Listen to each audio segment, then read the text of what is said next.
In this video, I'm going to talk about three kinds of social perception biases. The egocentric bias, positive illusions bias, and the fundamental attribution error. And if I get kicked off with this, the first bias, the egocentric bias, is that we have a tendency to take things from our perspective with more weight than being able to take the perspective of others. Again, kind of a naturally occurring thing, but we can see how if we aren't very good at perspective taking, that there could be kind of significantly different experiences people are having of the workplace, our leadership abilities, etc. And if we don't find ways to seek feedback and mentorship to grow and change, we're unlikely to recognize the flaws in our own behavior. So that's kind of first one. And I think there's a funny little cartoon here that can kind of illustrate this idea. Good old Peanuts. So Linus asks Lucy, "Why are you always so anxious to criticize me?" And Lucy says, "Well, I think I just have a knack for seeing other people's faults." And then Linus says, "What about your own faults?" "I have a knack for overlooking them." And I think this illustrates this whole class of biases that we're going to talk about in this short video, that we just have a natural tendency to protect our ego, to defend our viewpoint somewhat subconsciously, to take our point of view with more weight than others, and to give ourselves the benefit of the doubt. And that can be a very healthy, protective psychological mechanism, but it can also lead us to kind of make errors and judgments about others in some systematic ways. So one oldie but goodie that I like to share, this was many years ago now, in 1997, so you'll see and understand the characters in here, but this was a survey that the magazine Newsweek did. I think Newsweek may be gone now, as are much print format magazines and news sources, but this survey they did asked people to respond, who do they think is going to heaven? Like, what are the odds or the probability or the chance that certain people are going to go to heaven, whatever that might mean in your particular philosophical or faith-based view. But you can see the characters, again, are quite dated to the time of the survey. O.J. Simpson, this was right about the time of his murder trial. And so, maybe not surprisingly, he was the lowest on the list in terms of people thinking he had some access to heaven. Although still 19% felt he would still get into heaven despite his crimes. Bill Clinton, likewise, was embroiled in some challenging times at that particular time as well. And so that drop down, I think, the percentage. But what I want to share here that's most important, I think, is that of all of these, the people answering the survey gave themselves the highest likelihood of getting into heaven. And by the way, they put themselves ahead of Mother Teresa. So this is a nice way to illustrate this kind of egocentric bias, that we tend to think of ourselves in the most positive light, even above. I am not Catholic. I'm not sure if Mother Teresa is a saint yet, but I guess on the way, above the saints. This is kind of part of a category of positive illusion bias. And, I think this little picture shows it kind of nicely. What do we see when we look in the mirror? I think the thing here to note is that this is the case with people who have positive, healthy mental health, right? So this might not be the case if somebody is suffering from a mental health challenge, but people who are otherwise psychologically healthy tend to have this positive illusion bias going on. And what positive illusion bias is all about is it says that we tend to view ourselves frankly, in kind of the world we recognize more positively than it can really be sustained. But there's some good things about this, and kind of, I think, why particularly evolutionary psychologists think about this and why this happens is that it makes us happier and healthier, right? If we wouldn't be psychologically healthy or mentally healthy if we had a very negative view of ourselves. But it kind of explains some interesting behaviors. So, for example, entrepreneurs or restaurant proprietors, without positive illusions, we probably wouldn't have as much innovation or invention as we have, because if you think about the reality of the odds of being successful at starting a company, starting a restaurant, notoriously difficult industry to succeed in, we would have very few of these things happening. So we kind of need it for people to say, I'm different. I'm going to be the one who's going to be able to make this happen. We also find that these sort of positive illusions lead to illusions of control. So if you think about people who bet on the lottery or bet on horse racing, and they believe they just can know the numbers that they're going to pick, or somehow their choices are going to beat the odds, just because they have a second sense or intuition about it. These are, again, stemming from positive illusions, like overestimating our capability to understand things or to control things. And I'm going to come back to self-serving bias in a little bit.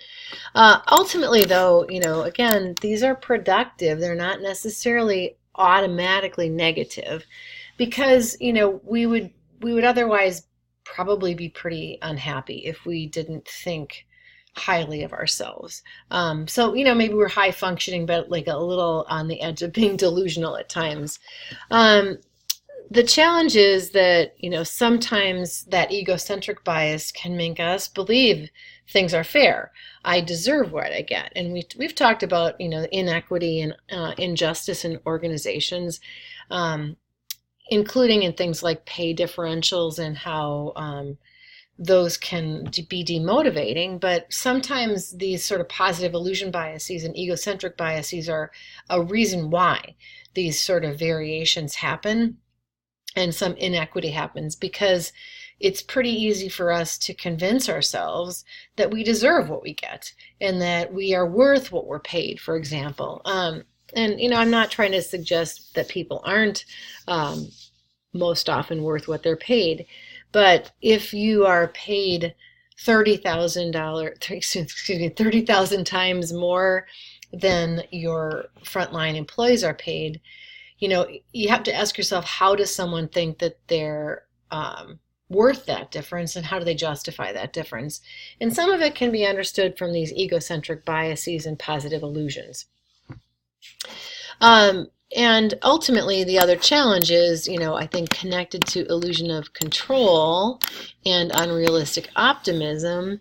Another potential damaging outcome of positive illusion bias is that, we may believe we're the one who's going to beat the odds, and that can lead to more of these escalation of commitment traps, right? We're convinced that our decision in the first place must have been good. We made it after all, and we believe that we're going to want to be the ones that kind of make it when others haven't, and that can lead to some of this sort of sunk cost bias and escalating of commitment. So there are real strong positive psychological benefits to having these sort of egocentric and positive illusion biases, but they can also get us into trouble, and they can also, potentially lead to inequities in our organizations that could have damaging effects in terms of retention, motivation, and other important kind of attitudinal processes and engagement.